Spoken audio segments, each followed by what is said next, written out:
What's going on, all you fantastic people? I'm Matt. And I'm Vanessa. And today we're going to be taking a look at Bad Times at the El Royale, which stars Jeff Bridges, Chris Hemsworth, Cynthia Erivo, Dakota Johnson, and John Hamm. When five strangers are stranded at the bi-state hotel, the El Royale, they get more than they bargained for when their own interests conflict with one another and pleasantries are put aside for something much more sinister. Now, I was definitely intrigued by the cast, the very strong cast, and the trailers for this movie that promised something of like a mystery thriller sort. Yeah, like a whodunit. Yeah, almost like a Kind of. whodunit. Yeah. What I got was something that was rather intriguing, but sort of fizzles out by the end. Yeah, I would agree with that. Definitely agree with that. Yeah, but let's start with what works. The cast here is so good. They really did put together a really good cast for this film, and we do get some really good performances. In particular, Jeff Bridges and Cynthia Erivo. I'm gonna stick with that. Erivo. Hopefully. Erivo. Sorry. Anyways, It's wrong. Drew Goddard directs this film, and he does give us some glorious shots. He does a really good job directing this movie. But he also wrote Bad Times at the El Royale, and that's where I begin to have some problems. Right. So I really enjoyed most of this movie. Yes. I liked the script for the most part, and Yeah. I liked the setup, pretty much. Yes.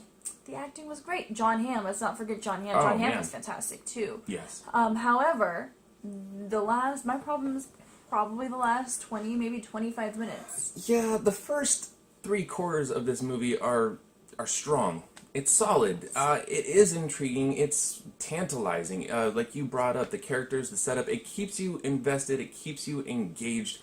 You want to know more. There's a lot to hold on to. And it's hard. It's hard to talk about this film because there is a lot of mystery and secrecy. And of course, we're not going to spoil anything. But you get backstories Yes. to the characters. You get different vantage points from different characters, and that's all good. That's all great. Yes. But then the last Yeah. 20 minutes, I don't. It's The payoff, it just doesn't satisfy. This No. movie pretty much devolves into a showdown at the hotel.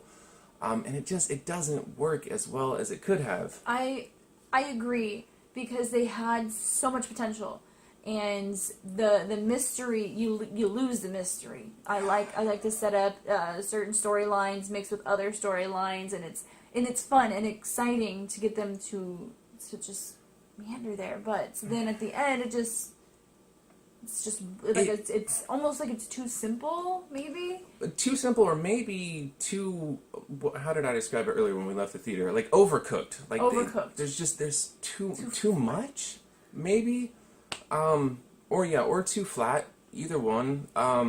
Because the ending almost feels bland when compared to everything that came before Yeah. it. I mean, when you basically strip away all this mystery and secrecy, there's not much left at the very end. It's just, I think the setup was it was too much. It was too, I don't know. I really don't know what I'm trying to say. I almost feel like they had this great setup, but then weren't sure about how to wrap everything up. That's kind of what it feels like. And I really hate to say this because I love Chris Hemsworth. But it's his character. When his character shows up, that's when things start to go going bad. down. Yeah, that's. And I feel really terrible saying that because he also does a great job in this movie. Does. I mean, he's always fantastic. But it's his character that just almost doesn't fit with everybody else. Yeah, I'm less invested and I'm less interested. Yeah, and there were other problems too. There are bits and pieces to the story that it's more. just don't feel finished, or things are left unanswered, and I can't live with that personally. I mean, there are parts of this movie where I wanted to know more.